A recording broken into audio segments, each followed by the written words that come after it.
नमस्कार। पीएम किसान योजना से जुड़ी एक बड़ी अपडेट है जिसका करोड़ों किसान इंतजार कर रहे हैं, 22वीं किस्त का।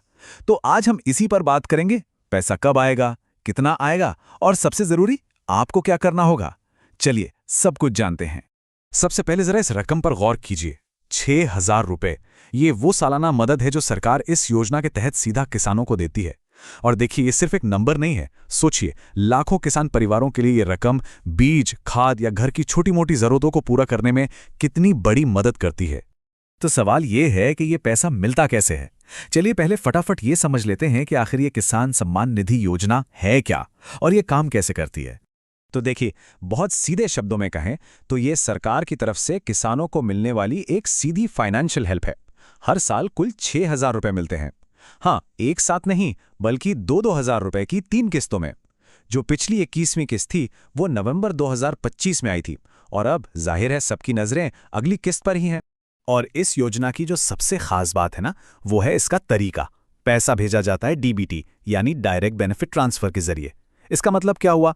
इसका मतलब ये कि बीच में कोई बिचौलिया नहीं, पैसा सीधा सरकार के खजाने से निकलकर किसान के अपने बैंक अकाउंट में पहुंचता है। इससे पूरी की पूरी प्रोसेस बिल्कुल साफ सुथरी और सेफ हो जाती है। चलिए अब आते हैं उस सवाल पर जो शायद इस वक्त हर किसान के मन में है कि भाई ये 22वीं किस्त का पैसा आएगा कब और कितना आएगा। तो सबसे पहले बात करते हैं टाइमिंग की। आखिर ये इंतजार कब खत्म होने वाला है? खाते में 22वीं किस्त के पैसे कब तक आ सकते हैं? देखिए, एक बात साफ कर दें, सरकार ने अभी तक कोई फिक्स डेट अनाउंस नहीं की है। लेकिन अगर हम पुराना पैटर्न देखें तो किस्तें आमतौर पर हर 4 महीने में आती हैं। उस हिसाब से ये उम्मीद की जा रही है कि 22वीं किस्त फरवरी 2026 तक आ सकती है। लेकिन हाँ, ये याद रखना जरूरी है कि ये सिर्फ एक अनुमान है। पक्की खबर के लिए तो सरकारी घोषणा का ही इंतजार करना होगा। अच्छा, एक और बात है जो आजकल खूब सुनने में आ रही है। लोग पूछ रहे हैं कि क्या इस बार किस्त डबल होकर मिलेगी, मतलब क्या 2,000 की जगह 4,000 रुपए मिल सकते हैं? अब जरा यहां देखिए, एक तरफ है अफवाह और दूसरी तरफ है ऑफिशियल जानकारी। अफवाह ये चल रही है कि भाई कभी कभी सरकार 2 किस्तें एक साथ दे देती है, तो हो सकता है इस बार भी ऐसा हो जाए और 4,000 मिल जाएं। लेकिन सच्चाई ये है कि सरकार ने ऐसा कुछ भी कंफर्म नहीं किया है। तो हमारी सलाह यही है कि ऐसी किसी भी बात पर यकीन करने से पहले हमेशा ऑफिशियल अनाउंसमेंट का इंतजार करें। वही सबसे बेस्ट है। ठीक है, तो अब ये भी जान लेते हैं कि इस स्कीम का फायदा आखिर मिलता किसे किसे है, मतलब इसके लिए एलिजिबल कौन है। ये टेबल देखिए, इससे सब कुछ एकदम क्लियर हो जाएगा। पात्र होने के लिए क्या चाहिए?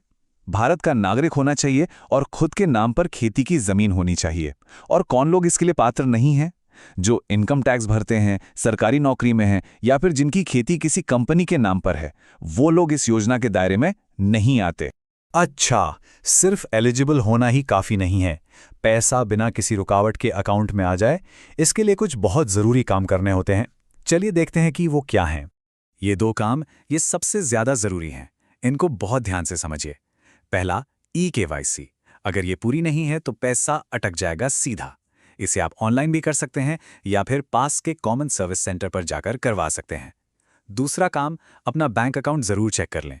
खाता चालू होना चाहिए और सबसे जरूरी, वो आधार से लिंक होना ही चाहिए। इन दोनों में से किसी भी चीज में गड़बड़ हुई तो किस्त रुक सकती है। और अब आखिर में बात करते हैं कि अपना स्टेटस कैसे चेक करें और किन चीजों से सावधान रहना है। आप घर बैठे ही अपना स्टेटस चेक कर सकते हैं। बहुत आसान है। आपको बस pmkisan.gov.in वेबसाइट पर जाना है। वहां बेनिफिशियरी स्टेटस का एक ऑप्शन दिखेगा, उस पर क्लिक करें। फिर अपना आधार या बैंक अकाउंट नंबर डालें और बस सारी जानकारी आपके सामने स्क्रीन पे आ जाएगी। और हाँ, ये सबसे जरूरी बात है, इससे बिल्कुल गांठ बांध लीजिए। अगर कोई भी आपको फोन करके खुद को सरकारी आदमी बताए और आपसे आपका ओटीपी या बैंक की कोई भी डिटेल मांगे तो उसे बिल्कुल भी मत दीजिएगा। सरकार कभी भी फोन पर ऐसी पर्सनल जानकारी नहीं मांगती। ये सीधा सीधा फ्रॉड करने की कोशिश हो सकती है। सावधान रहें। और अगर आपको अपनी किस्त को लेकर कोई भी दिक्कत आ रही है या मन में कोई सवाल है, तो सही जानकारी के लिए कहीं और नहीं बल्कि अपने नज़दीकी कृषि कार्यालय या कॉमन सर्विस सेंटर पर ही जाएं। तो ये थी पीएम किसान योजना की 22वीं किस्त से जुड़ी सारी जरूरी जानकारी।